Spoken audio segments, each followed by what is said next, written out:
ukážeme, ako zapisovať priebeh a výsledok kumite zápasu a ovládať pri ňom časomieru.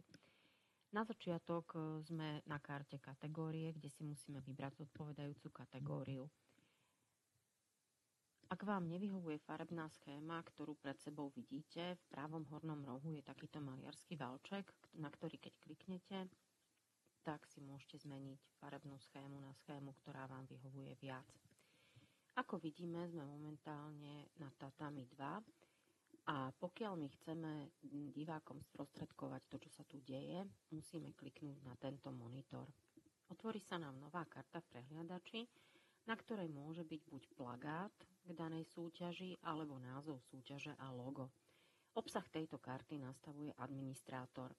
Kartu môžete potiahnuť a myškou potiahnuť na plochu, ktorú máte k dispozícii, tzv. Rozšírenú plochu, čiže monitor, ktorý máte pripojený k vášmu notebooku.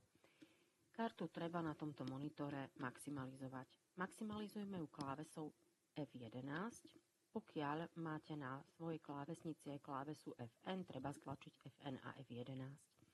Toto zobrazenie môžete zase vrátiť buď klávesou ESC alebo opätovným stlačením klávesy F11. Odporúčame vám nechať po celú súťaž maximalizované toto okno. A vrátime sa teraz do okna kategórie. V tomto okne máme v ľavom hornom rohu napísaný dátum súťaže a jej názov a pod tým máme napísané kategórie. Kategórie sú tu zoradené.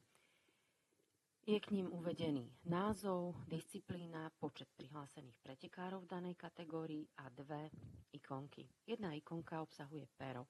Môže byť červenej alebo zelenej farby. Ikonka je červená, ak sme v danej kategórii ešte neurobili žiadny záznam. Ako náhle by prebehol čo len jeden zápas a my by sme mali zapísaný výsledok tejto kategórii, ikonka by zozelenala. Čiže išlo by o pero na zelenom podklade. Ďalšia ikonka, ktorú tu máme, je smajlík. Smajlík, ktorý teraz vidíme, je červený.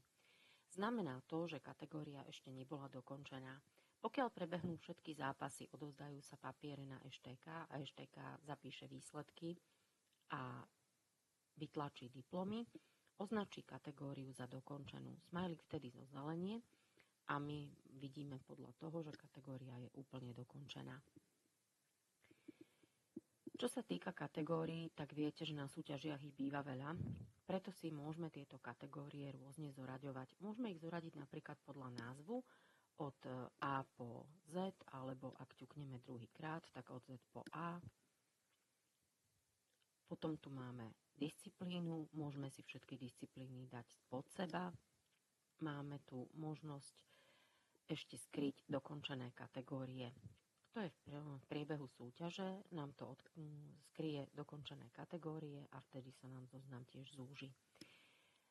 K väčšine súťaží býva vytvorený časový rozpis, preto tu máme takéto momentálne veľmi slabo viditeľné tlačítko podľa časového rozpisu. A keďže my teraz zapisujeme výsledky zápasov, ktoré prebiehajú na Tatami 2, tak ak by bol urobený časový rozpis, môžeme si jednoducho iba zapnúť toto zobrazenie a videli by sme len kategórie, ktoré sú na zápasisku Tatami 2 podľa časového rozpisu určené. Tým by zoznam kategórií, z ktorých by sme museli vyberať. Pokiaľ by sme však na konci súťaže napríklad dostali ešte nejakú kategóriu navyše, mimo časového rozpisu, museli by sme toto tlačidlo zase zatvoriť, aby sme sa k danej kategórii dostali. Kategórie môžeme aj filtrovať. Filtrovať ich môžeme napríklad tým, že tu napíšeme časť názvu kategórie. Ak napíšem napríklad Káčko, tak sa mi tu zoradia iba kategórie, ktoré začínajú na písmenko K. Ak dopíšem U, tak to budú iba kategórie kumite. Týmto si tiež môžem zúžiť alebo vyhľadať potrebnú kategóriu. K jednotlivým kategóriám alebo detaily môžeme vidieť po kliknutí na toto pero, či už je červené alebo zelené. Po kliknutí na toto tlačidlo sa nám otvorí ďalšie okno.